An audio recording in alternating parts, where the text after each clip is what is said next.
I've been in this house 4 years this year, but I really, really remember the first day that I moved in because as I was getting the keys and the housing association lady was going over everything and the contract and whatnot, she specifically said to me and pretty much put the fear of God into me that do not make a hole in the garden and do not make a hole in the wall for the first year that you live here because they will come over in a year's time and check to make sure that you haven't done any of that.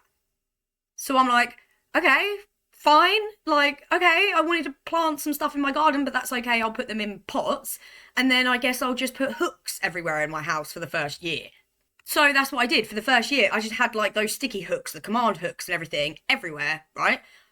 The year goes past and I'm sitting there waiting for the letter to say, hey, we're going to come over and check your house and everything like that. A year and a week goes past. A year and a month goes past.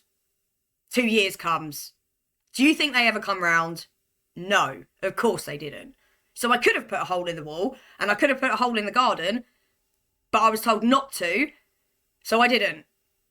However, it got me thinking because within this year that I obviously had command strips like and hooks up everywhere, I'd met my neighbour and I'd gone to see my neighbour's house and she didn't care. She had nails in the walls, she had screws in the walls, like there she damn near made like her dad had come over and made like a walk-in fitted wardrobe thing that was completely like built to the wall.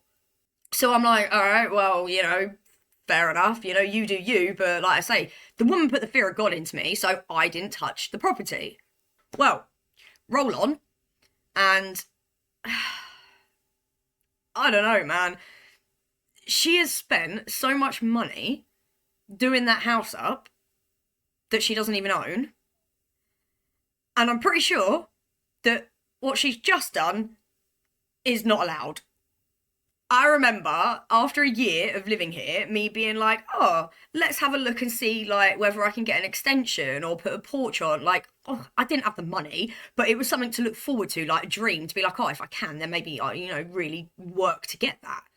But it turns out that in the contract, it actually says no external buildings. Like you can't build an extension, you cannot build a conservatory, you cannot build a porch.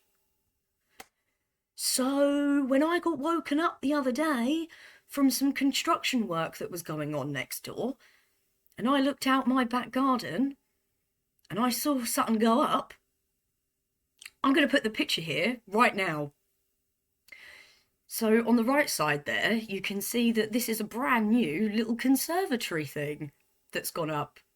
And I'm pretty sure we're not allowed to do that. So I'm like, are people making like external renovations and permanent changes to the property that they don't own? And is it being done without permission? Because like, we both have a wet room as well, right? But she told me like 2 years ago that she ripped that out and put a bath in. And I remember being like, I don't think we can do that, love. And she went, it's all right, I'll put it back when I leave. So is she planning on leaving? But she spent 8 grand on that garden. Bear in mind, I didn't even tell you that, right? 8 grand on the garden. She ripped up all the grass. There's all artificial grass now. There's like a pub slash bar shed thing there. 8 grand on the garden. However much that fucking conservatory cost. Changing the wet room into a bathroom. You don't own the place. Is this what people do? Like, is this normal? Is this normal? But because for me, I don't want to do that. Like, I thought about it, but I'm like, I'm not going to spend 5-6 grand on a house that I probably don't want to stay in for the rest of my life. Like, I don't want to die here, just going to be honest, yeah? It's a 1-bedroom house that I need right now in my life, but I don't think I want to be 70 years old here. But is this what people are doing? Are people spending money renovating their house when A, they don't fucking own it, and B, it's like asking for permission? No, who are you? Dunno. I honestly could not believe when I saw it go up. Like, it looks lovely, obviously, So for example, what it would look like is the patio doors. You'd open the patio doors and it goes into like that little, what I showed you. Actually, I'll throw it up right now. So you'd open the patio doors and it goes into that little thing there, yeah? But there's also sliding doors so you can get out into the garden. How lovely. How fucking lovely. I have a huge garden, right? My garden's massive compared to hers, so I would love that. But I'm not doing that. Has any of you guys done this? Do you know people? Do you know friends or family or like neighbours in your like life that have been like, oh yeah, I've done this renovations, but you know damn well they don't own that house. Putting money onto a house that they don't own. Like, I always thought about it that way. Like, I don't know whether anybody thinks of it that way as well. Like, for me, I get that you're living in the house, right? I get that you want to make it nice and shit, but it ain't your house. And any renovations that you do that betters the house puts the value up on the house. What's to say that the landlord doesn't come in and just be like, oh, I want to sell it now. Like they get wind of what you've done, or they said that you can do it and it's totally fine. And then like 6 months later, they're like, oh, the house is up another 50 like grand, let's sell it. I don't know. Am I too conspiratorial about that thinking? Like, because I don't know. I'm very blessed to now be in this housing association house where I know it's mine until I give it up. But that wasn't the case for most of my renting like life. You obviously know the story about me being kicked out of London. It's on my channel, you know, illegally sublet and all that. I'll link the video down below if you haven't seen it.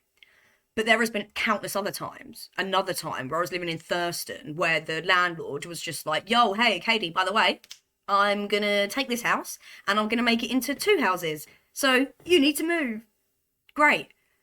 There was another time as well where the landlord wanted to sell the house that was in Bury St Edmunds. Like, I swear it's Suffolk. And, well, no, I can't say that. London as well.